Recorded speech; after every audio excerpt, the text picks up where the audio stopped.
Hi friends, hope you're all doing well. I'm here to tell you that prior to the past couple of years, I never really cared about vaccines, never really looked into the topic, and never really doubted them. When I was a baby in Bulgaria, I received about 5 vaccines, including the one on chickenpox, and got the chickenpox after, and I thought that was normal. However, since I've had to pretty much rethink our entire world, including my understanding of allopathic medicine, I found Dr. Kemalpreet Singh's book, The Vaccine Crime Report, to be extremely helpful in helping me learn about the history of vaccines and all the misinformation that we've been told about them. Unfortunately, we usually get to hear only one side of the debate, and that's only the positive purported benefits of vaccines and how they've positively, allegedly changed our society. However, as this book will show you, there's a lot of doubt to be cast, and the science is anything but settled. This book is very well written in plain English, and it contains about over 100 pages of really well referenced and documented, easy to read information. In fact, I read this book in one night. I just want to take the time to tell you about the top 3 things that really shocked me that I learned from this book.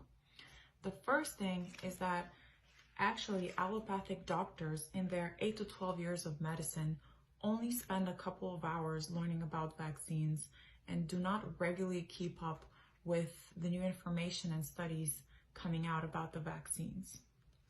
The second thing that I learned from this book that really shocked me is that whereas we are taught that vaccines are responsible for eradicating some of the most common diseases of the 20th century, including, for example, tetanus, diphtheria, whooping cough, smallpox, etc., no one ever asks what was the trajectory of the disease before the vaccines were introduced.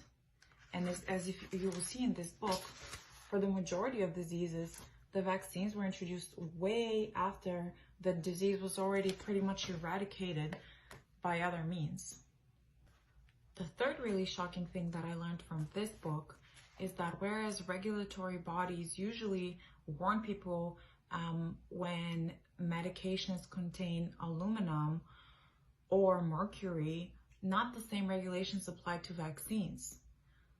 So even though, for example, the FDA tells pregnant mothers not to eat fish more than once a week due to danger of exposing the fetus to mercury, they urge mothers to vaccinate their newborn babies with vaccines that contain many timefold the amount of mercury contained in the fish.